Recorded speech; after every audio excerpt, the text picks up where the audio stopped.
I'm going to do my 5,000 mile review of my 2023 FL5 Honda Civic Type R. So if you're going to compare it to the Acura Integra Type S, to me, this just drives a little bit better. It has it just feels a little bit more dialed in. So the downsides really of owning the Type R is that there's love, there's hate, lies and games, faith. Hello everyone, welcome back to the channel. Today I'm going to do my 5,000 mile review of my 2023 FL5 Honda Civic Type R. So I've got to say this, right? I've had this car since 2023. I've done 0 to 60 tests. I've done quarter mile tests. I think the best that I've gotten 0 to 60 wise was 5.1 seconds. And the best I was able to get quarter mile time in my front wheel drive 100% stock FL5 Honda Civic Type R was 13.97 was the best quarter mile time I was able to get with it. And I feel like if I really wanted to, I could push it and do a lot more. But, you know, it's my car, so I didn't want to really push it that hard. Don't want to beat up on the clutch too much or the transmission, and just, you know, wanted to kind of test it and let it stretch its legs and figure out what it was. So I'm gonna pull the car out and I'll go over pretty much what it's been like owning this. So stay tuned, let's go. So I've had this car since 2023. I've put on almost exactly I think 6,300 miles. And the car is amazing in so many ways that I just didn't expect it to be amazing in. So for most of you that's been following the channel, you know I get in and out of cars a lot. And the reason why I do this is personally because I've been searching for like the perfect balance of vehicles for me specifically, like, you know, to fit me and my lifestyle. Like I'm 6'6", 267 pounds. You know, I have 3 kids. I have a wife and 3 kids. So I need something that can, in a pinch, if I have to take the whole family, I can take them in it. That's why I came out. I had a 2021 Camaro SS1 Elite. And in a lot of ways, this is better than that car. But obviously, the Camaro SS1 Elite is going to be faster, has better sound, and, you know, it is more of a sports car. But this, the Type R, I would categorize this as more of as a do-everything type of car. So the combination of vehicles I have right now is the FL5 Honda Civic Type R. I have my 2024 Nissan Frontier SL, and we have our 2024 Mazda CX-90. Now, the CX-90 is like my wife's vehicle, and that's whenever we need to do anything with family or whatever, that's what we use. It's a third row SUV. This is pretty much the Frontier is my daily, so this is what, you know, whenever I need to run and do chores or anything like that. Before that, though, I had a 2024 Volkswagen Golf R. And even before that, I had a 2022 different 2024 Volkswagen Golf GTIs. And I will tell you well, let me go even further back. So let me show you all the cars that this Type R has outlasted. So when I bought this Type R, first, whoa. Hold on. The music started playing. Whoops. Yeah. Stop that. Yeah. Hold on. I got to pause. Yeah. Sorry about that. I had to pause real quick because my phone just went off in my pocket. I guess because I have so right now I have the keys in my pocket for this Type R. I'll show you right here because the shipping company is coming to pick up the car, which is why I just got it sitting in the garage. So we did trade out of it finally, but let me go over all the cars that this car has outlasted. It's probably been one of the cars I've kept on the channel the longest, right? So it outlasted, when I first bought it, I also had a 2022 Toyota Tacoma TRD 4x4 Sport. It outlasted that pretty quickly. I traded in that Tacoma to get a 2023 Subaru WRX Limited. It outlasted that Limited. I enjoyed that Limited a lot, but, you know, so just to compare it, the Type R, in my opinion, was the better vehicle between like initially there were some things that I loved about the WRX. The WRX had better like price to value, I would say. Like You know, for all the stuff that you got, it had, you know, more usable interior space. It had all-wheel drive. It had a better sound system, you know, things like that. Like, it was easy to tune and modify and stuff like that.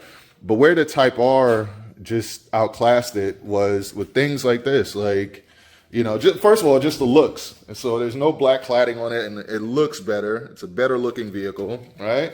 The Boost Blue was just, that just spoke to me.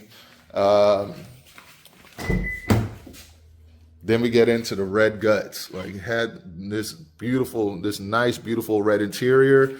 It has a built-in charger right there.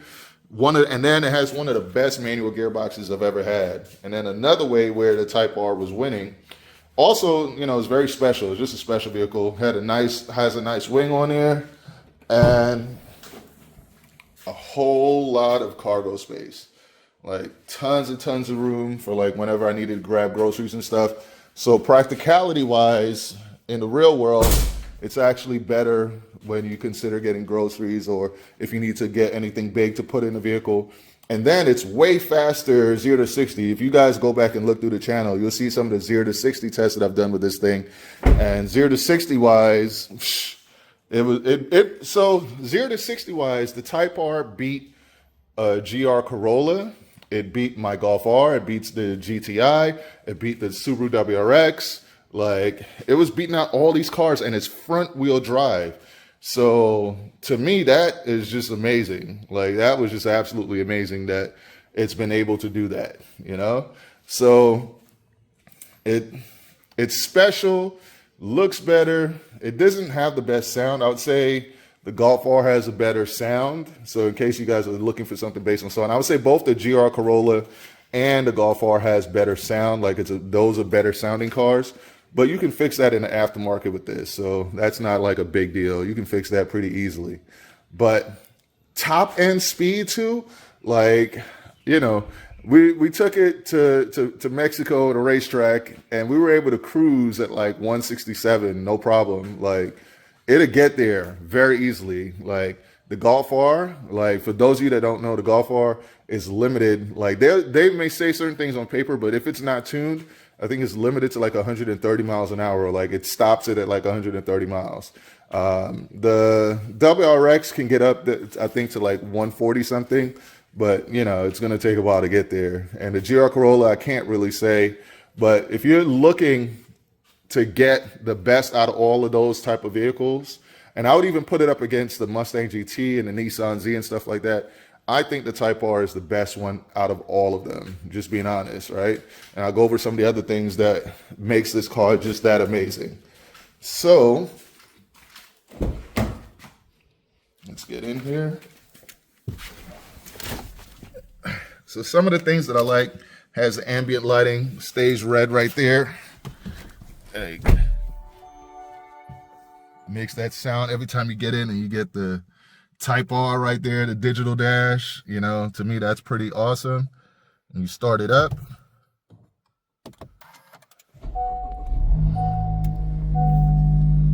Like, just roars to life, sounds amazing, you know?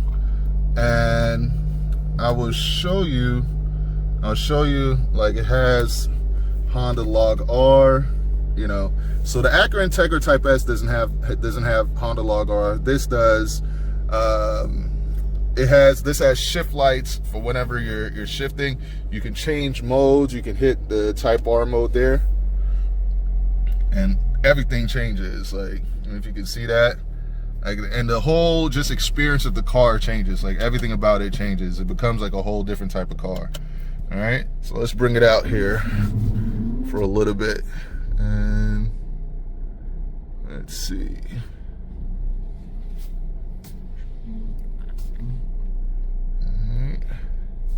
Yeah, you guys normally don't see me pulling the car out, but yeah, I do so very carefully, especially now because officially the car is no longer mine. But yeah, let's head out and I'll finish up this video. So here's some of the things that I love about this car, right?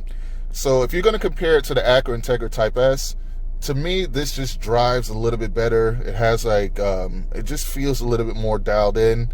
Obviously, like I said, you got the Honda Log R. You have a built-in navigation. You don't have that on the Acura Integra Type S. Things that it has over the GR Corolla, it actually has like an actual armrest right here. It has the more special interior with the micro suede interior. You got like an actual badge right there. You got the Bose sound system. Like it does a lot. And like I said, coming from the Camaro SS1 Elite, to me, this drives the drive is just a little bit better somehow. Like it's just more fun somehow.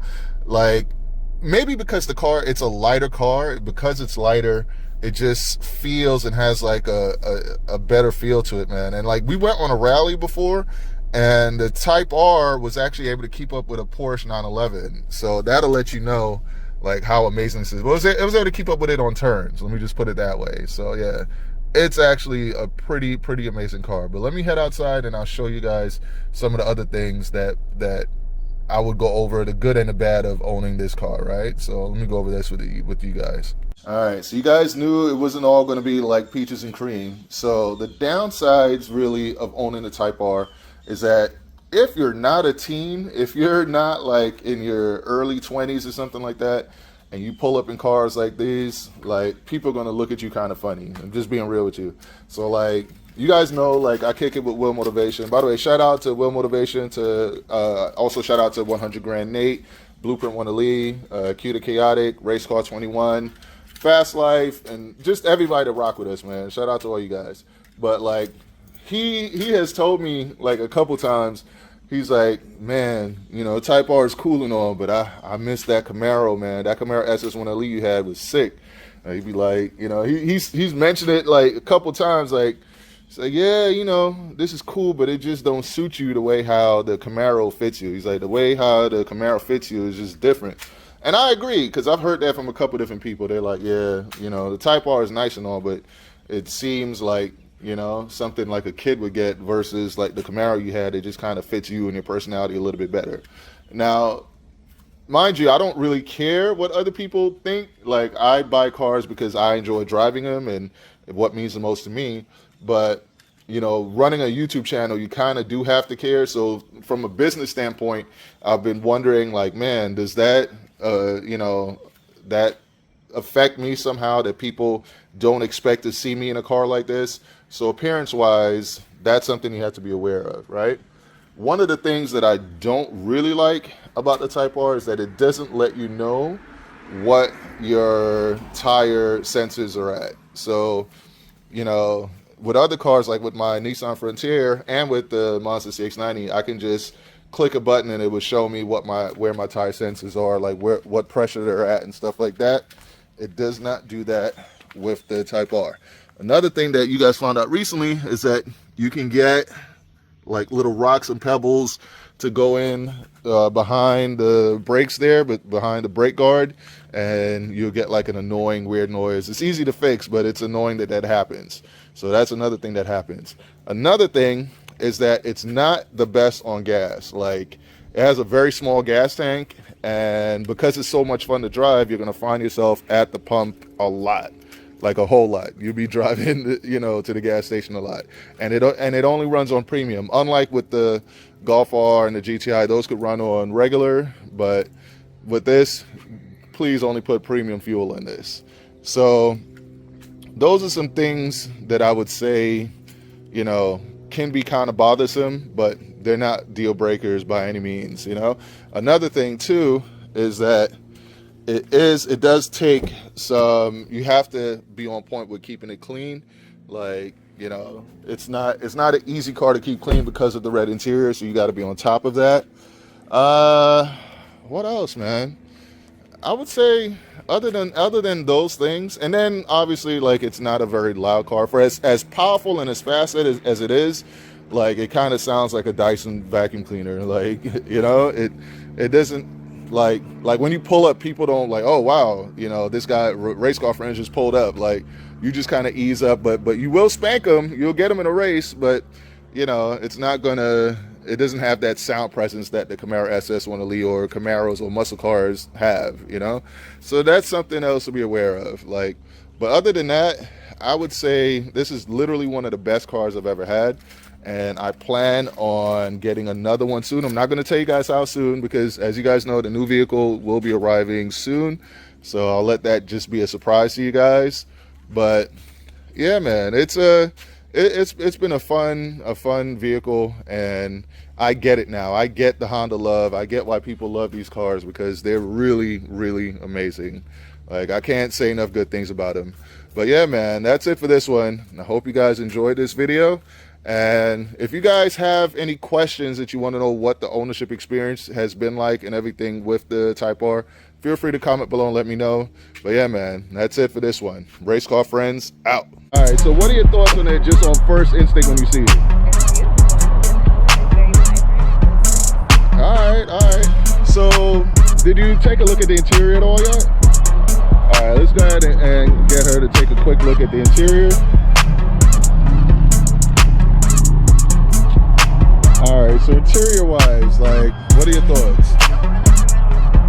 All right, Superman spec. All right, thank you. So, I'm thinking about, oh, watch your hand. I'm thinking about trading it in and getting something else just because I recently had the windshield replaced here and there was like some blemishes on it, and then I don't know, while you were in there, did you catch any scent? Like, did the scent hit you at all? All right, let's get back and get your actual scent reaction real quick.